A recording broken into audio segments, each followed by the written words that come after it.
Indian national ടീമിന് വേണ്ടി കളിക്കുന്ന ആദ്യത്തെ ഇന്ത്യൻ വംശജനായിട്ടുള്ള വിദേശ താരം ഒന്നുമല്ല നമ്മുടെ റയാൻ വില്യംസ്. ഇതിനു മുമ്പ് അരാറ്റ ഇസ്മിയും സണ്ണി ദലവാളും ഒക്കെ അങ്ങനെ കളിച്ചിട്ടുണ്ട്. അരാറ്റ ഇസ്മി ജാപ്പനീസ് താരമാണ്, സണ്ണി ദലവാൾ കനേഡിയൻ ഇന്ത്യൻ താരമാണ്.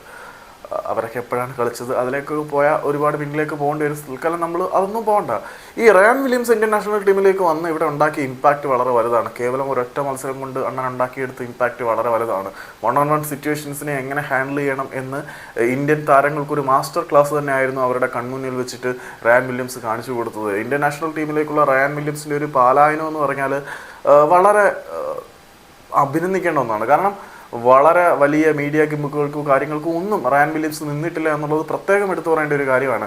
പല താരങ്ങളും ഇന്ത്യൻ നാഷണൽ ടീമിലേക്ക് വരുന്നുണ്ട് എന്ന് പറഞ്ഞ് വളരെ വാർത്തയും ഹൈപ്പും ഒക്കെ ഉണ്ടാക്കിയെടുത്തിട്ടും എങ്ങും എത്താതെ പോകുന്ന ഒരു കാഴ്ചയുണ്ട്.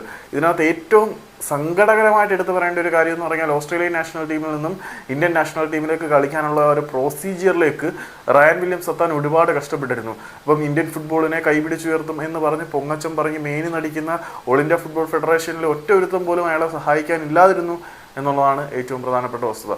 പിന്നെ ആരാണ് ഇയാൾക്ക് വേണ്ടിയിട്ടുള്ള കാര്യങ്ങളൊക്കെ ഒന്ന് സ്മൂത്താക്കി കൊടുത്തതെന്ന് ചോദിച്ചു കഴിഞ്ഞാൽ അതിന് നമ്മളൊരു IPL ഫ്രാഞ്ചൈസിയുടെ ഓണറോട് കൂടി നന്ദി പറയണം എന്നുള്ളതാണ് പ്രത്യേകം.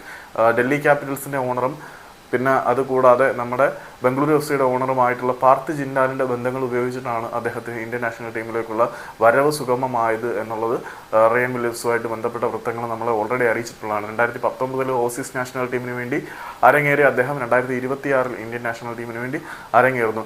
ഇതുപോലെ പല രാജ്യങ്ങളിലും ഇന്ത്യൻ വംശജരായിട്ടുള്ള നിരവധി താരങ്ങളുണ്ട്. അവരെയൊക്കെ നമുക്ക് അക്കോമഡേറ്റ് ചെയ്യാൻ പറ്റുന്ന നിലവാരത്തിലേക്ക് നമ്മളുടെ ഇവിടുത്തെ പ്രവർത്തനങ്ങൾ ഒന്ന് ഊർജ്ജസ്വലമായി കഴിഞ്ഞാൽ നമ്മൾ ഇന്ത്യൻ ഫുട്ബോൾ ടീം വലിയ വേദികൾ കീഴടക്കുന്ന കാലമൊന്നും അത്ര വിദൂരമല്ല. പക്ഷേ ഇതിനൊക്കെ എഫേർട്ട് എടുക്കാനുള്ള മനസ്സ് ഇവിടുത്തെ അധികാരികൾക്കുണ്ടോ എന്നുള്ളതാണ് ചോദ്യചിഹ്നം. ഏതായാലും റയാൻ വില്യംസിൻ്റെ വരവ് ഇന്ത്യൻ ഫുട്ബോളിന് പുതിയൊരു ബൂസ്റ്റായി മാറും എന്ന കാര്യത്തിൽ യാതൊരു സംശയവുമില്ല.